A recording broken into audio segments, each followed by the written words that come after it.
नमस्कार, India news Haryana पर आपका स्वागत है। मैं हूं आपके साथ हेमंत कुमार और चलिए खबरों की शुरुआत इस वक्त की बड़ी खबर के साथ। आपको बता दें कि बड़ी और महत्वपूर्ण जानकारी मिल रही है, जहां पर कैथल से सेक्टर 18 में बारिश की वजह से सीवरेज के टूटने की जानकारी सामने आ रही है। सीवरेज टूटने से जाम की स्थितियां पैदा हो गई हैं, लोगों को भारी परेशानी का सामना करना पड़ रहा है और एक महीने पहले ही ये सीवर लाइन डाली गई थी, लेकिन पहली ही बारिश में सीवर लाइन धाराशाही हो गई और इसके वजह से ये स्थितियां पैदा हुई हैं। आप देखिए तस्वीरें आपके टीवी स्क्रीन पर कैथल की स्थिति को लेकर के।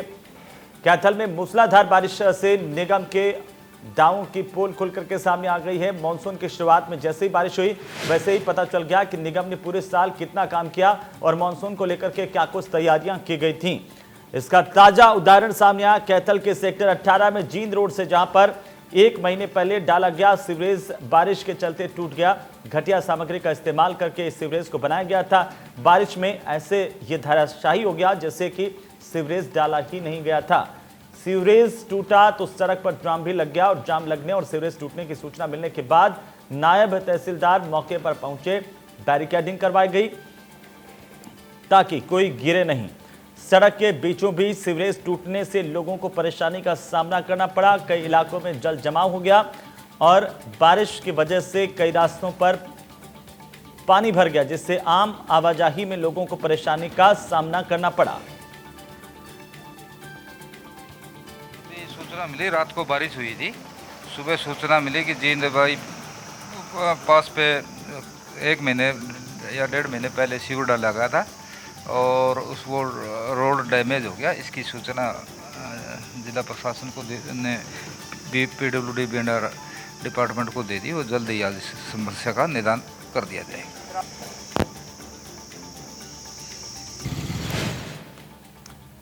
तो आखिरकार कैथल में जिस तरह के हालात नजर आए हैं बारिश के बाद, उससे सवाल क्या काम किया जा रहा है, किस तरह से किया जा रहा है। 2 अलग अलग तस्वीरें हम आपको दिखा रहे हैं कि सड़कों पर जलभराव किस तरह से हुआ और सीवर लाइन धाराशायी कैसे हुई।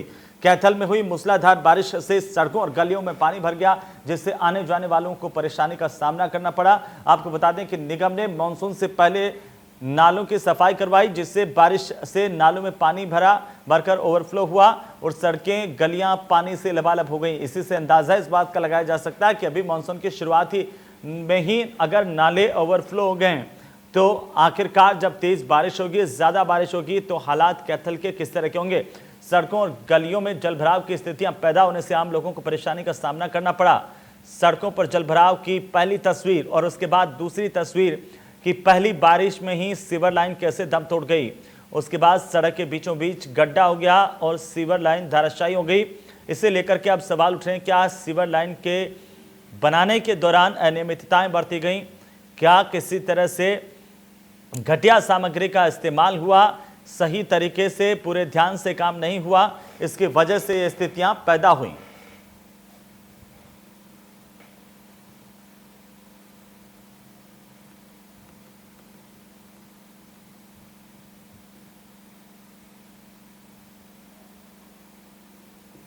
तो 2 अलग अलग तस्वीरों में स्थितियां साफ होती हैं कि आखिरकार किस तरह से निर्माण किया गया होगा सीवर का और उसके बाद ऐसी स्थितियां पैदा हुई। मनोज मलिक हमारे सहयोगी कैथल से हमारे साथ सीधे जुड़ रहे हैं, उनका हम रुक कर लेते हैं। मनोज, आखिरकार पहली बारिश की में ही ये जो सीवर जिसको डालने के दावे किए जा रहे थे और ये कहा जा रहा था कि अब स्थितियां ठीक हो गई हैं, जलभराव नहीं होगा, नालों की सफाई करवा दी गई है, वो तमाम दावे जो है निगम के, उनकी पोल खुल करके सामने आ गई है। जी बिल्कुल, देखिए कि कैथल के अंदर प्रशासन की एक बहुत बड़ी लापरवाही है जो वो एक सामने आई है। और जो जब भी मूसलाधार बारिश होती है या फिर मानसून आने लगती है, तभी शहर की गलियां, शहर के जो चौक है, गांव है और एक तालाब का रूप धारण कर लेते हैं। लेकिन प्रशासन को बार बार कहने के बावजूद भी प्रशासन की नींद अभी खुली नहीं है। उसके आज का एक देखने का मामला, जो देर रात तेज मूसलाधार बारिश हुई थी, उस बारिश को लेकर सभी गलियों में, कॉलोनी में, शहर में एक गलियों ने और शहर ने भी जल का रूप धारण कर लिया गया है। सबसे बड़ी लापरवाही प्रशासन की यहाँ कैथल में देखने को मिली है कि कैथल मानसून आने से पहले कोई भी नहर की सफाई, नालों की सफाई, जो ड्रेनें हैं उनकी सफाई बिल्कुल भी नहीं करवाई गई। और जो ये मामला है बिल्कुल साफ तस्वीरें आप इंडिया न्यूज़ हरियाणा पर देख सकते हैं किस प्रकार की बड़ी लापरवाही कैथल में प्रशासन की सामने आई है। बार बार शहरवासियों के कहने के बावजूद भी नालों की ड्रेन की सफाई न करवाने के कारण जो शहरवासी है काफ़ी समस्याओं को उनको सामना करना पड़ रहा है। उसके साथ साथ जींद रोड पर जो 18 सेक्टर है वहाँ पर भी एक मामला, एक बहुत बड़ा मामला सामने आया, जो कि 1 महीने पहले यहाँ पर सीवरेज बिछाए गए थे, सड़क बनाई गई थी और रात रात में जो तेज़दार मूसलाधार बारिश हुई है उसके बाद सुबह जब वहाँ पर साधन निकलने लगे तो जो सड़क थी सड़क धंस गई और जो सीवरेज है वो बिल्कुल बैठ चुका है। वहाँ पर साधन अब निकाले नहीं जा रहे हैं, वहाँ पर नाका लगा दिया गया है ताकि कोई किसी साधन को नुकसान ना हो। जी बिल्कुल, लेकिन मनोज, अब ये स्थितियां सामने आई, निगम की ओर से क्या कुछ कहा जा रहा है? क्योंकि सवाल निगम पर, उनके काम पर उठ रहे हैं कि आखिरकार अनियमितताएं सीवरेज के दौरान बरती गई हो या फिर काम ठीक से नहीं हुआ हो, घटिया सामग्री का इस्तेमाल किया गया हो। ये तमाम सवाल अब निगम पर उठ रहे हैं।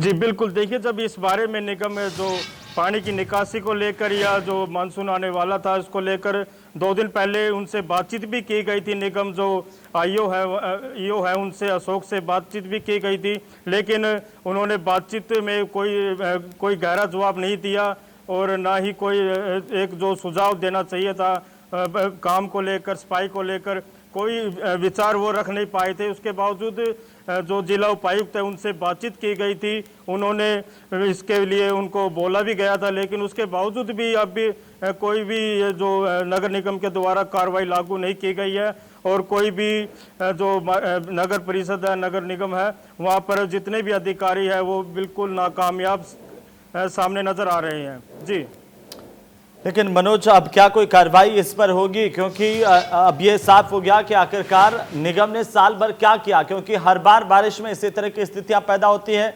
हर साल पानी जो है भरता है सड़कों पर, लोगों को परेशानी का सामना करना पड़ता है और हर बार निगम यही दावे करता है कि इस बार हमने नालों की सफाई ठीक तरीके से करवा दी है, जल निकासी की व्यवस्था ठीक तरीके से हो गई है। तो आखिरकार कमी कहाँ है? जी बिल्कुल, देखिए इस बारे में जो एक जगरूप टूल आरटीआई कार्यकर्ता स्पेशलिस्ट है, इस बारे में जब उनसे बातचीत की गई तो उन्होंने बताया कि जो नगर निगम के कार्य को लेकर जब आरटीआई लगाई जाती है उनमें बिल्कुल वो नाकाम सामने आते हैं। आरटीआई में भी काफ़ी घपले उन्होंने उजागर किए हैं कैथल के अंदर, तो उसके बावजूद भी जो नगर निगम अधिकारी है वो उनके बिल्कुल समझ में नहीं आ रहा कि वो जो काम है वो काम करे, बिल्कुल भी और काम करने को लेकर बिल्कुल भी वो तैयार नहीं है। जी बिल्कुल मनोज, चलिए बहुत बहुत शुक्रिया तमाम जानकारी के लिए और लगातार अपडेट हम आपसे लेते रहेंगे। इस तरह की स्थितियां हमेशा सामने आती है, लेकिन फिर भी निगम की लापरवाही ठीक उसी तरह से दिखाई देती है। अगली बड़ी खबर है, आपको बता दें कि बड़ी और महत्वपूर्ण जानकारी सोनीपत में से मिल रही है, जहां पर कोरोना को लेकर के सोनीपत से सबसे बड़ी अपडेट इस वक्त आ रही है और यहां पर एक बार फिर से कोरोना बम ब्लास्ट होता हुआ नजर आया, क्योंकि आंकड़े लगातार तेजी से बढ़ते हुए दिखाई दिए। एक दिन में 111 मरीज सामने आए हैं। इसके बाद हड़कंप मचा हुआ है। कोरोना से 3 मरीजों की मौत होने की जानकारी भी है और आंकड़ा जो है वो जिले का वो 2000 को पार कर गया है। उत्तर प्रदेश ने फिर से लॉकडाउन लगा दिया है। क्या हरियाणा में भी फिर से लॉकडाउन की नौबत आएगी? ये बड़ा सवाल इस वक्त। और सबसे बड़ी अपडेट हम आपको बता दें, सोनीपत से बड़ी संख्या में मामले आए हैं। 3 मरीजों की मौत हुई है और इस तरह से आंकड़ा मरने वालों का भी बढ़ा है और आंकड़ा संक्रमण का भी लगातार बढ़ता जा रहा है। पिछले 24 घंटे में तो 11 मरीज कोरोना संक्रमण के मिले हैं सोनीपत जिले में और ये आंकड़ा बेहद बड़ा है, क्योंकि इसे लेकर के अब स्वास्थ्य महकमे के भीतर एक हड़कंप बचा हुआ है कि कैसे इन स्थितियों पर काबू किया जाए। ज्यादा जानकारी के साथ सोनीपत से सनी मलिक हमारे साथ जुड़ चुके हैं फोन लाइन पर। सनी, क्या कुछ अपडेट है आज की कोरोना संक्रमण को लेकर के, क्योंकि मामले तो लगातार बढ़ रहे हैं?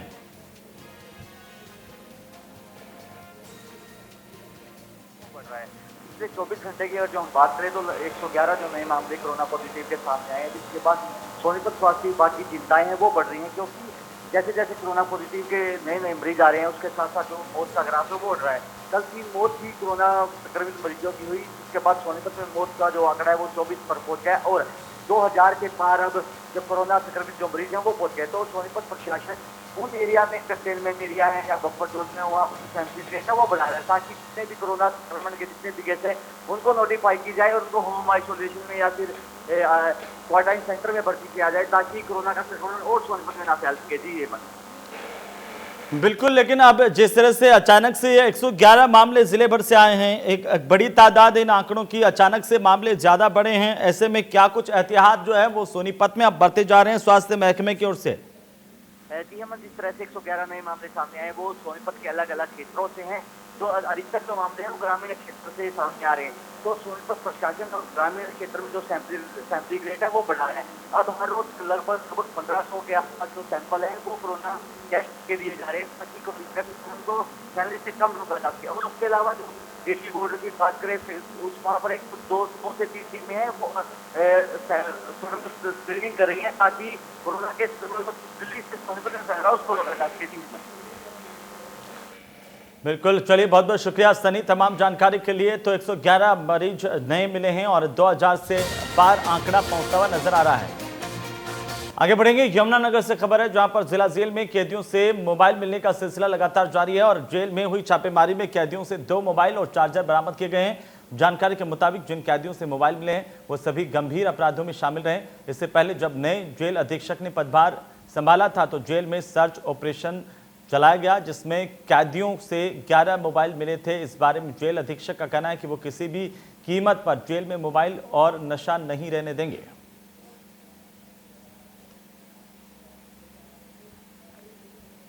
आज के दिन में हमारे पास अंदर जो मुखबिर हैं उनके द्वारा इंफॉर्मेशन मिली थी कि शायद कुछ 3-4 कैदी हैं, बंदी हैं जो संदिग्ध अवस्था में हो, शायद वो फ़ोन का यूज़ कर रहे हैं। तो मैंने शाह को फिर अपने डिप्टी सुप्रेंट को और स्टाफ के लोगों को अंदर मैसेज करवाया। अंदर जो मुलाजिम थे, अधिकारी थे, उन्होंने फिर सर्चिंग करी और सर्चिंग के दौरान 2 मोबाइल कल फिर मिले। एक टूटा हुआ चार्जर मिला है और एक मुंह में चबाते हुए सिम मिला है। जिस तरह पहले भी जब मैंने ज्वाइन किया था उस समय भी अचानक तलाशी करवाई थी, 11 फ़ोन, 7-8 चार्जर, सिम और कई चीज़ें प्राप्त हुई थी। ये चल रहा है।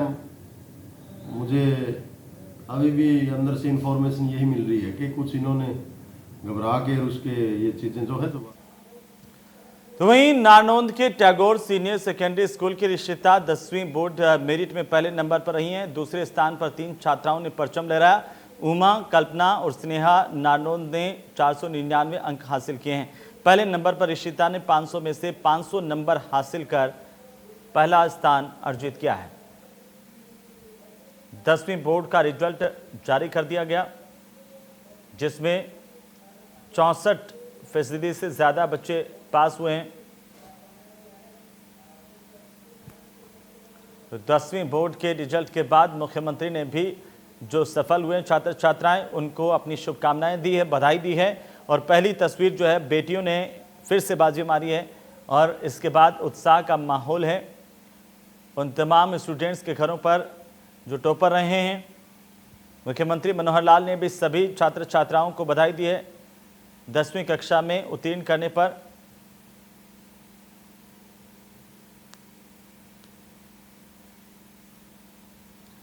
तो आखिरकार 10वीं बोर्ड के नतीजे घोषित कर दिए गए हैं और टॉपर छात्र छात्राओं से हमारे सहयोगी ने खास बातचीत की, आप सुनिए।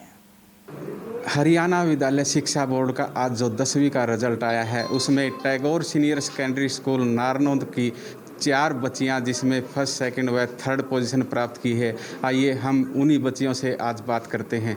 जी, ये है जो फर्स्ट पोजीशन हरियाणा के अंदर आई है, उस बच्ची से हम बातचीत करते हैं। जी बताइए कैसा लग रहा है? बहुत अच्छा लग रहा है।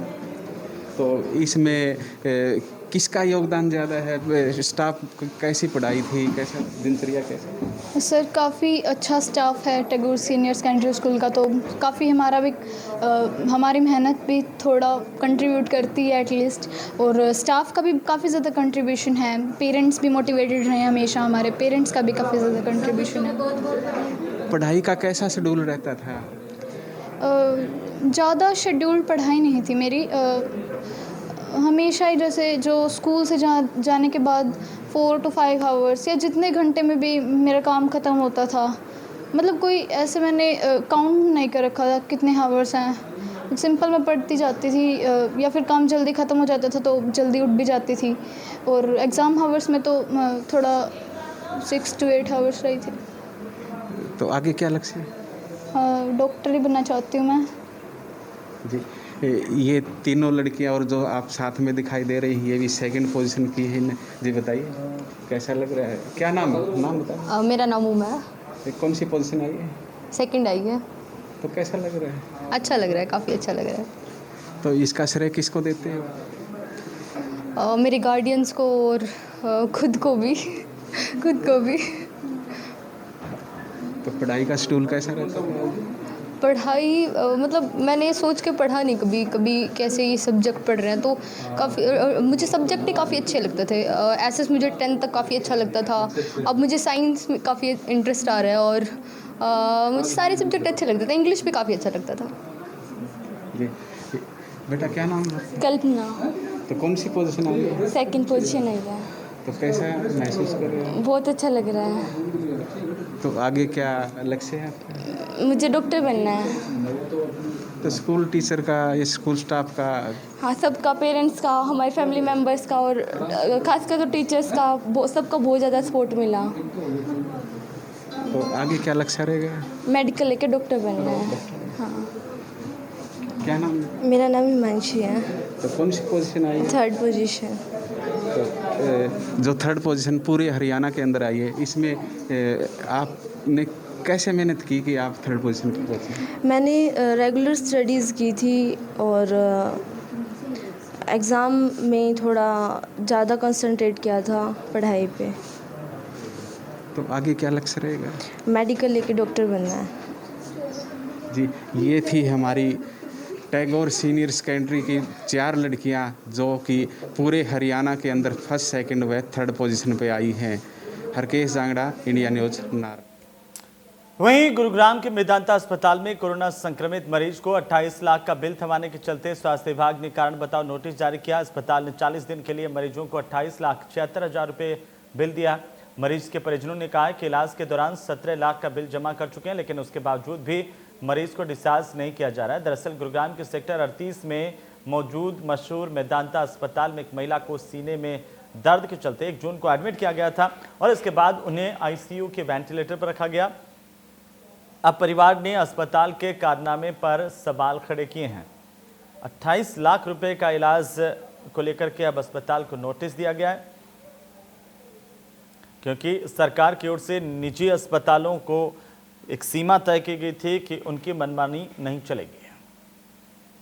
जहाँ तक इस शिकायत का मुद्दा, उनको हमने सोकॉज नोटिस ऑलरेडी कल ही जारी कर दिया था। कल ही हमारे पास शिकायत आई है और गाइडलाइंस के तहत अगर जो नोटिफिकेशन का बात की गई थी उसके बाद के चार्जेस पे हमने उनको नोटिस सर्व कर दिया। संभव तो मरीज काफी दिनों से एडमिट था, शायद 1 जून से ऐसा कुछ एडमिट था, तो प्रायर वाले केसेस पे तो मैं कमेंट नहीं कर सकता, लेकिन अभी उनको सोकॉज नोटिस ऑलरेडी इशू किया जा चुका है। मैंने डॉक्टर को ये भी बोला कि मैं मीडिया प्लेटफॉर्म पर जाऊंगा, डॉक्टर ने वो भी मुझे धमकी दी है।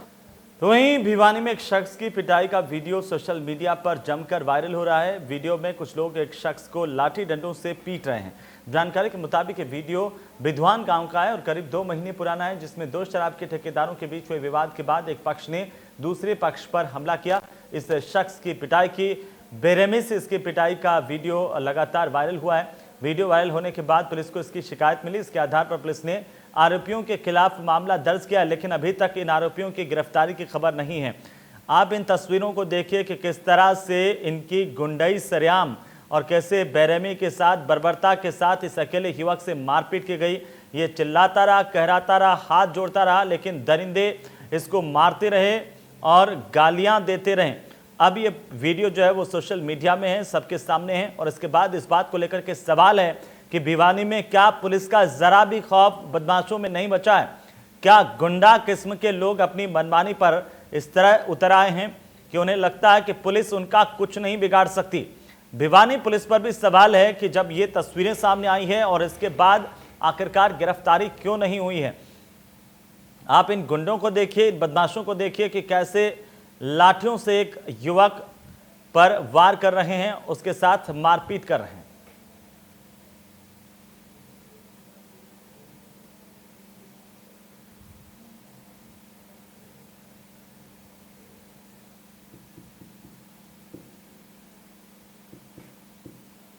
तो चलिए खबरों में वक्त हो चला एक छोटे से ब्रेक का। ब्रेक के बाद आप देखिए 2 मिनट में 10 खबरें हमारी सहयोगी कीर्ति कंसल के साथ।